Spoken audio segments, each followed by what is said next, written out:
नमस्कार, स्वागत है आपका हमारे इस खास शो आज के एजेंडा में। आज का एजेंडा यानी कि क्या है आज की वो सुर्खी जिस पर हमने बनाई है अपनी तीखी नजर। मैं हूं जया सिन्हा। अगले आधे घंटे में होंगी हमारे रिपोर्टर्स से ग्राउंड जीरो पर खास बातचीत। तो आइए देखते हैं और जानते हैं क्या है आज का एजेंडा। कर्नाटक चुनाव के लिए बीजेपी ने जारी की प्रत्याशियों की तीसरी सूची। जगदीश शेट्टार की सीट पर लड़ेंगे प्रदेश महासचिव महेश तेंगिनकाई। कांग्रेस को कर्नाटक में वापसी की उम्मीद।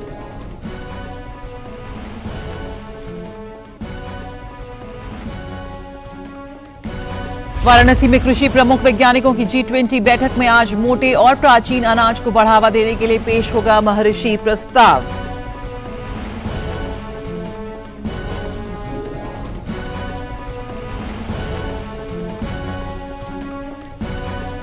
हैदराबाद में आज G20 देशों के प्रतिनिधि डिजिटल स्किलिंग पर करेंगे चर्चा। उधर गोवा में बैठक से पहले समुद्र तट पर केंद्रीय मंत्री डॉक्टर भारती प्रवीण पवार समेत तमाम प्रतिनिधियों ने किया योग।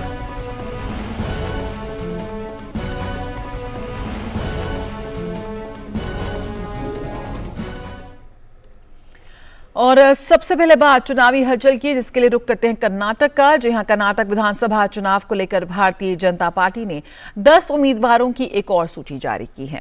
इस तरह से बीजेपी ने राज्य की 224 विधानसभा सीट में से 222 पर अपने उम्मीदवारों की घोषणा कर दी है। बीजेपी ने इस बार कर्नाटक में अपने कुछ बड़े नेताओं को टिकट नहीं दिया है।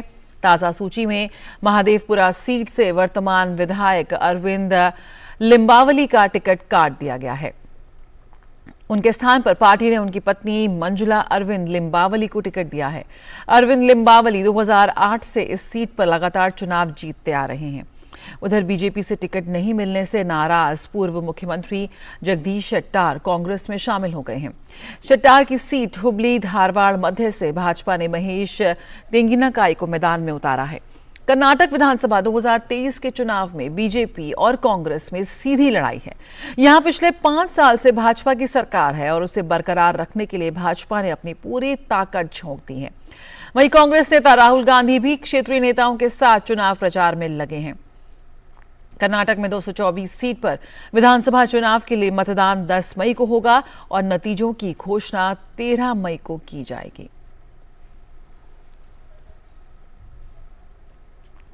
कर्नाटक में स्वतंत्र और निष्पक्ष चुनाव कराने के लिए निर्वाचन आयोग ने विभिन्न वॉलेट और ऑनलाइन भुगतान प्लेटफॉर्म के माध्यम से किए गए लेन देन की निगरानी शुरू कर दी है। आयोग बैंक खातों से बड़ी मात्रा में छोटी राशि के हस्तांतरण पर डेटा इकट्ठा कर इसका विश्लेषण कर रहा है। इसके अलावा भारतीय राष्ट्रीय भुगतान निगम, रिजर्व बैंक, राज्य स्तरीय बैंकर्स समिति और सभी ऑनलाइन भुगतान प्लेटफॉर्म तथा मनी वॉलेट के प्रतिनिधियों के साथ बैठक कर रहा है।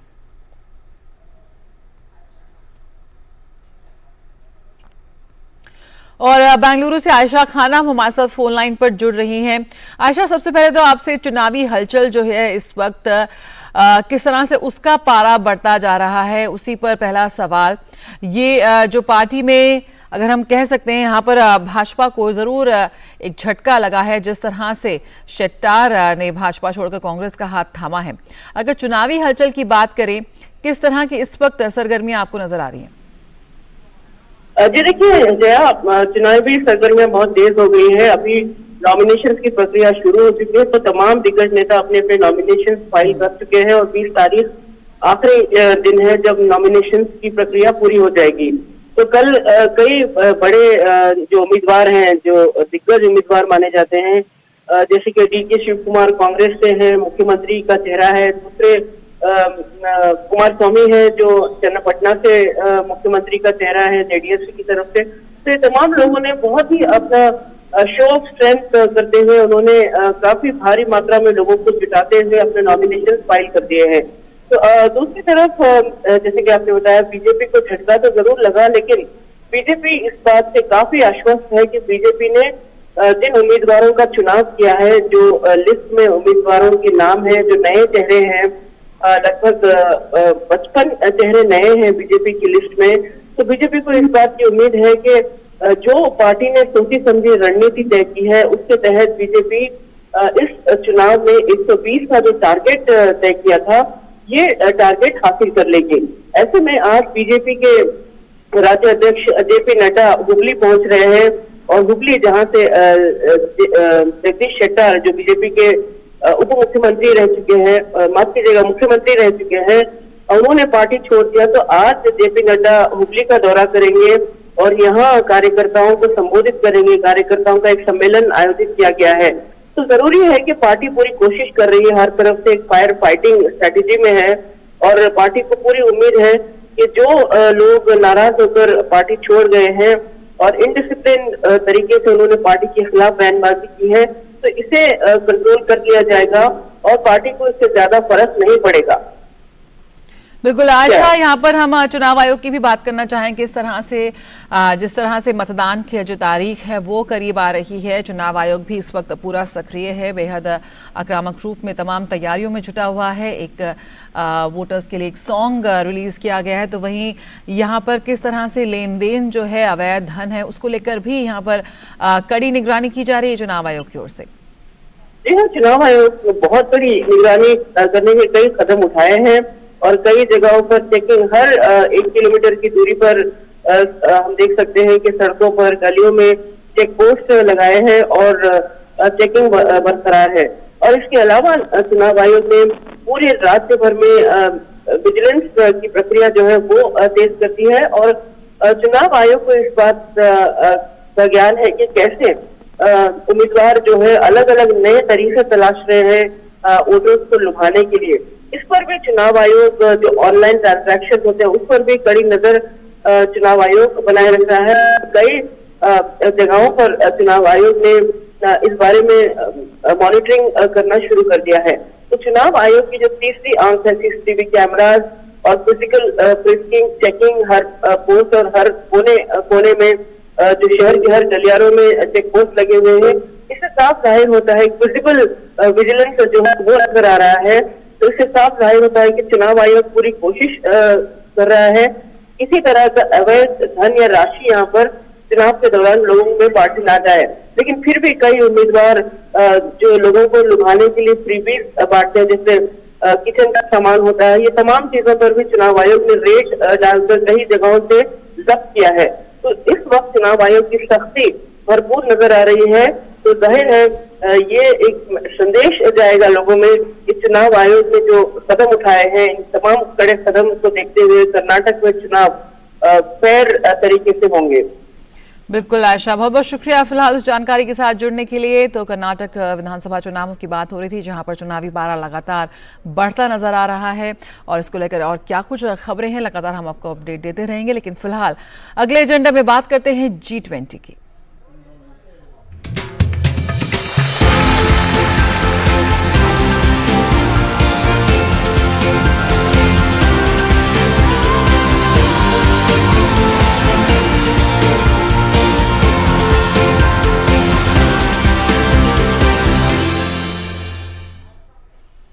G20 स्वास्थ्य कार्य समूह की दूसरी बैठक गोवा में हो रही है। 3 दिवसीय बैठक का आज दूसरा दिन है।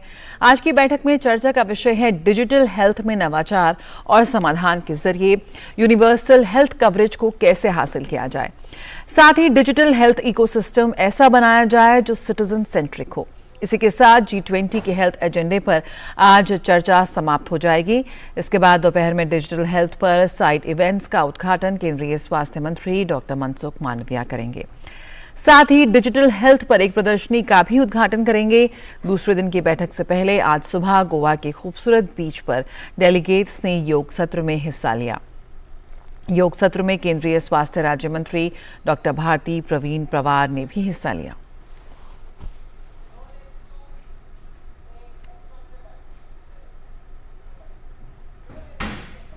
आज second health working group meeting की सुबह, दूसरी दिन की सुबह हमने शुरुआत की है योगा से।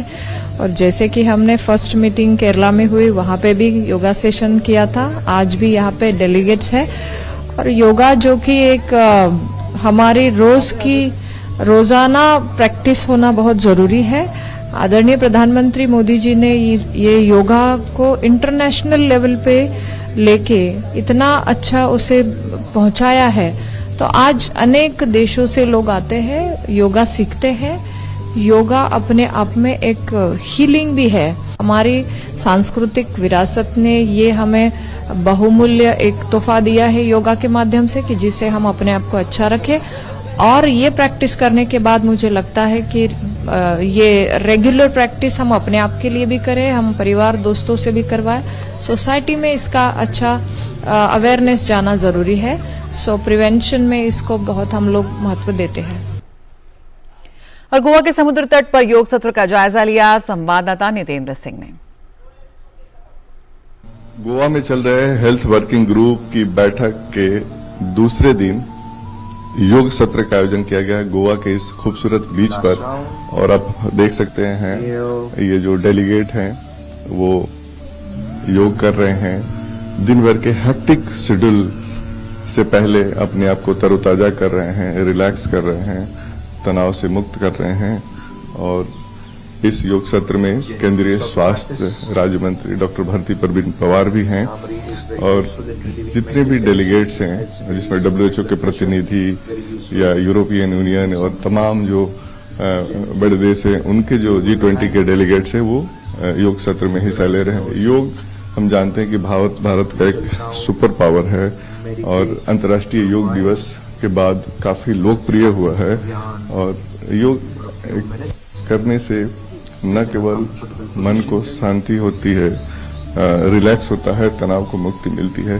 तो जो दिन भर कल भी दिन भर बैठक चली थी, उसमें काफी शेड्यूल हेक्टिक होता है, आज भी दिन भर बैठक चलेगी। तो उससे पहले ये डेलीगेट अपने आप को तनाव मुक्त कर रहे हैं योग के जरिए।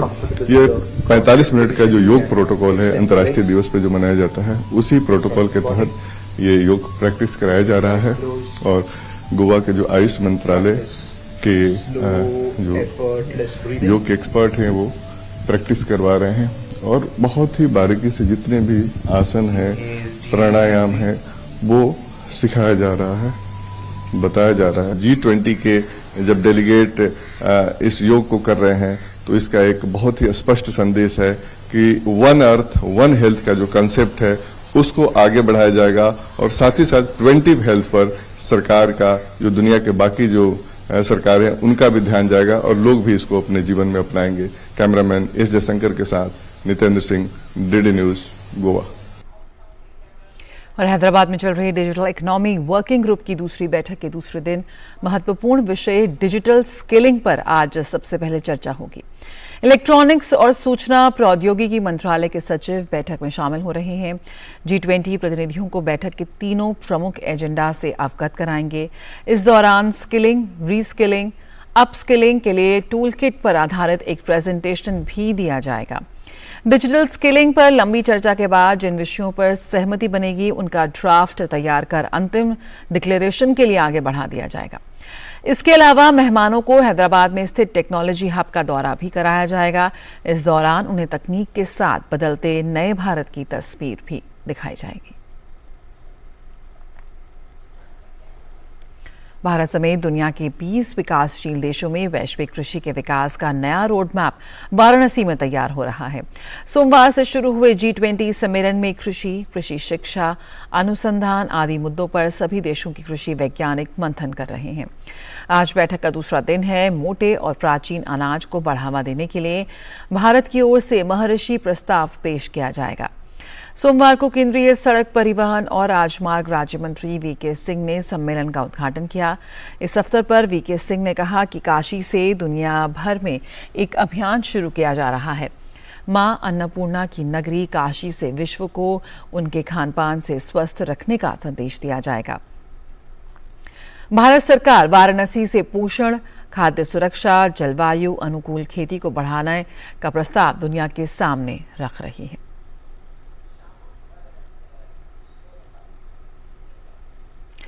तो हमारे साथ जुड़ रहे हैं हमारे संवाददाता पणजी से श्यामा मिश्रा और वाराणसी से हरिकेश सिंह।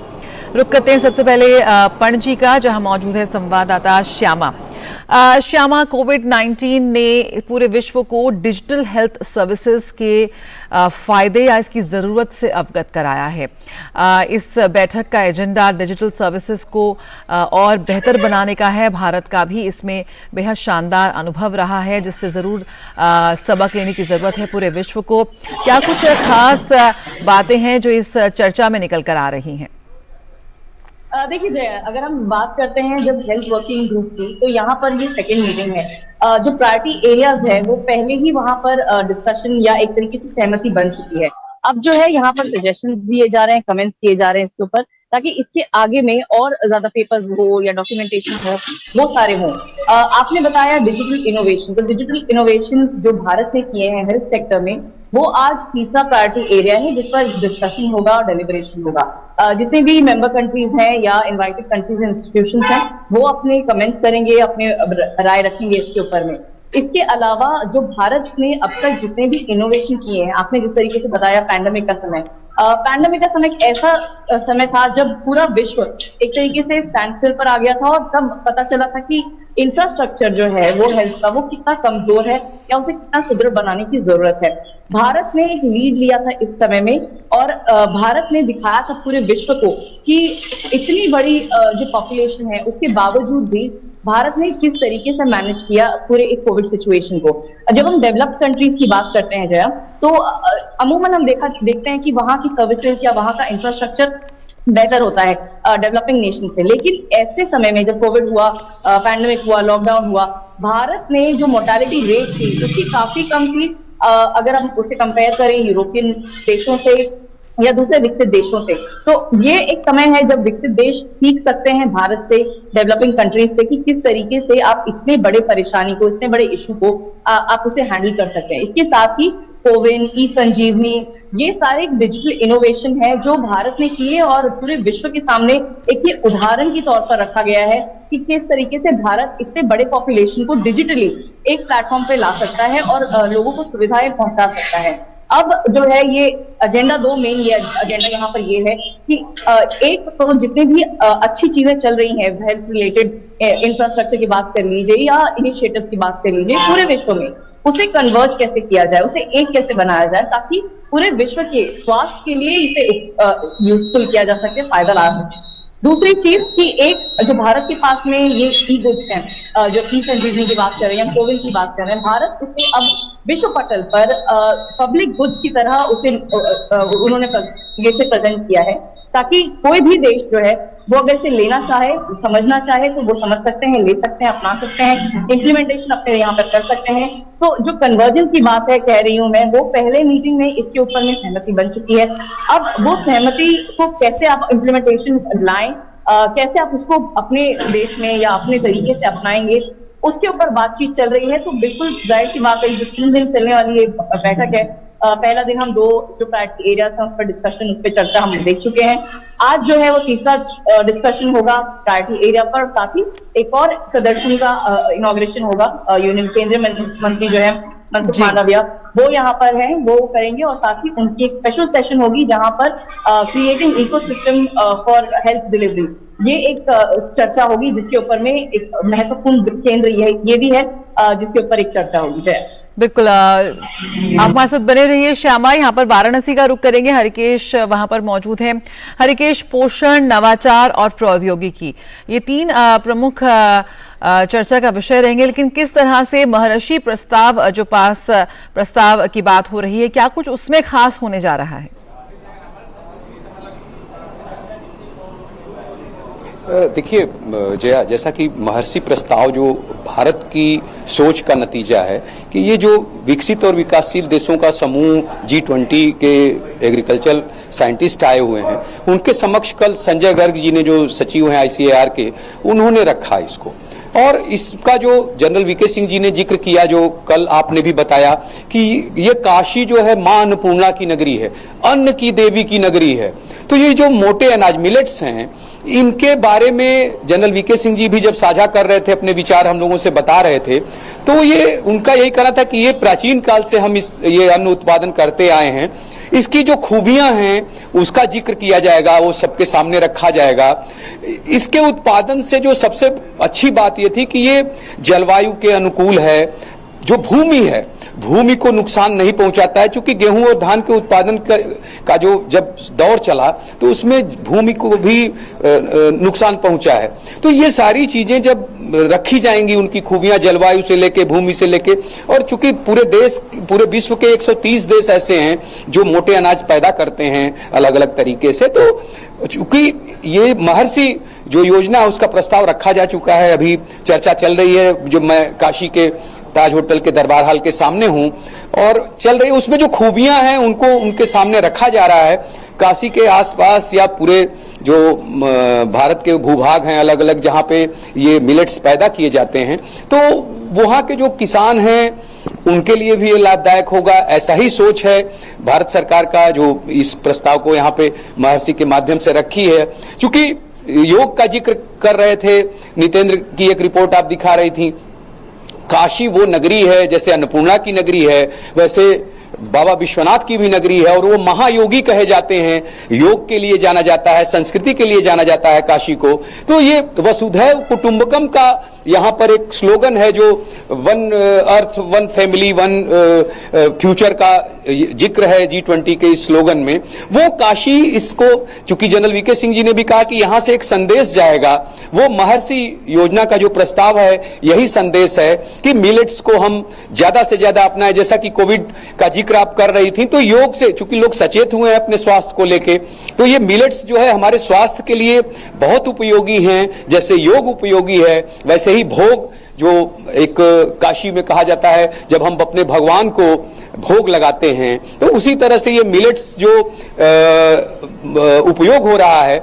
मैं एक और जिक्र करना चाहूंगा जया कि जो ये डेलीगेट्स आए हुए हैं, इन लोगों ने कल काशी विश्वनाथ धाम गए थे, वहां पे उसके बाद एक सांस्कृतिक संध्या का आयोजन किया गया था नमो घाट पर।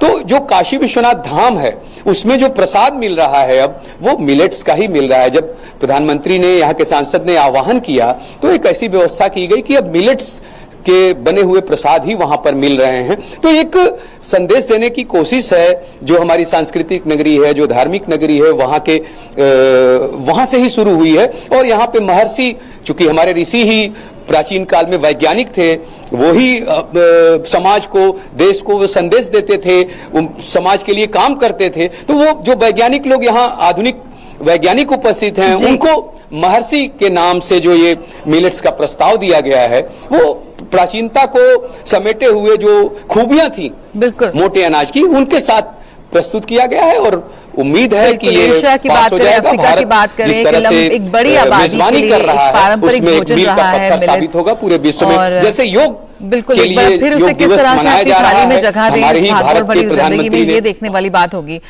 श्यामा, आपसे जानना चाहेंगे, यहाँ पर कोविन ऐप का जरूर जिक्र होगा कि किस तरह से एक एक्सपर्टीज यहाँ पर भारत ने हासिल की डिजिटल स्वास्थ्य सुविधाएं मुहैया कराने के लिए लोगों को।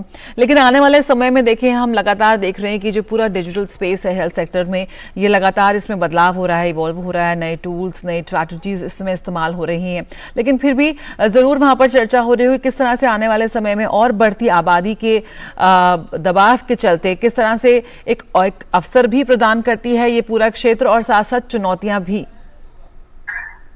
जैसे प्रधानमंत्री नरेंद्र मोदी कहते हैं कि आपदा में अवसर है, और कोविड ने एक तरीके से ये पूरे विश्व के सामने बिल्कुल एक चुनौती प्रस्तुत की, लेकिन भारत किस तरीके से इसमें एक शाइनिंग एग्जाम्पल के तौर पर आया है वो आप यहाँ पर देखें। और पूरा एक विकसित जो राष्ट्र है यहाँ पर आए हुए हैं G20 में, वो भी इस बात को मानते हैं।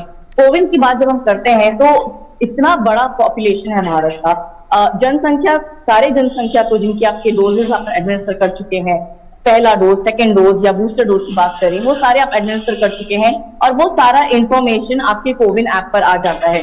तो उसे आप कन्वर्ज करते हैं, आप सारा इंफॉर्मेशन जो भी जहां से डॉक्टर्स के हैं, किसने आपको डोज दिया, कहाँ आपका किया, कौन से डेट पे किया, ये सारी जो इंफॉर्मेशन है आपके फोन में उपलब्ध है। आप कहीं भी जाएं, ट्रैवल के समय पे हम जानते थे पहले जब जो ये रिस्ट्रिक्शंस होते थे, आप जाते थे तो आपको दिखाना पड़ता था कि आपके डोजेस हुए हैं कि नहीं हुए हैं।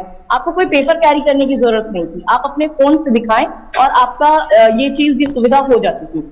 यही चीज डिजिटल इनोवेशन है। जब हम चलते हैं बिना कुछ एक्स्ट्रा पेपर वर्क के, या बिना कुछ एक्स्ट्रा सामान कैरी किए बस आपके फोन में सारा ये हेल्थ का रिलेटेड जो भी इंफॉर्मेशन है वो आप शो कर सकते हैं। तो ये एक यहाँ पे बहुत एक ब्रेक थ्रू हुआ था कोविड के समय पर। और साथ ही जब हम कोविन की बात करते हैं तो हमें ई संजीवनी की बात तो करनी ही होगी। ई संजीवनी एक ऐसा जरिया है जहां पर जो रूरल एरियाज में रहते हैं, जो गरीब जनता रहती है, वो इस पर फोन करके मुफ्त में अपना जो भी इनको समस्या है, हेल्थ रिलेटेड समस्या है, वो अपनी बता सकते हैं डॉक्टर्स को, एक्सपर्ट्स को।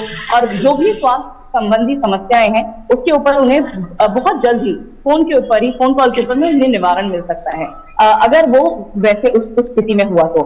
ऐसे समय में आपका ट्रैवलिंग बच जाता है, आपके पैसे बच जाते हैं, आपका समय बचता है। तो ये पूरा एक बड़ा उदाहरण है भारत के पास में, ना सिर्फ एक, ना सिर्फ दो, ऐसे कई सारे भारत के पास में प्रोग्राम्स चल रहे हैं जहां पर रूरल एरियाज की बात कर लीजिए, पूरा पॉपुलेशन की बात कर लीजिए, जिसे हेल्थ के एक कह सकते हैं कि एक अम्ब्रेला में लाया गया है और पूरे देश को, पूरी जनसंख्या को निश्चित किया गया है कि सभी के पास में ये हेल्थ सुविधाएं, स्वास्थ्य संबंधी सुविधाएं उपलब्ध हो जाए। बिल्कुल, बहुत बहुत शुक्रिया श्यामा और हरिकेश। आपका G20 समिट 2023 लगातार बैठकों का दौर जारी है देश के विभिन्न शहरों पर, उस पर लगातार हम आपको अपडेट दे रहे हैं। बहुत बहुत शुक्रिया हमारे तमाम संवाददाताओं का जो इस पर नजर बनाए हुए हैं। आज के एजेंडा में फिलहाल इतना ही, लेकिन खबरों का सिलसिला जारी रहेगा DD न्यूज पर। मुझे दीजिए इजाजत, नमस्कार।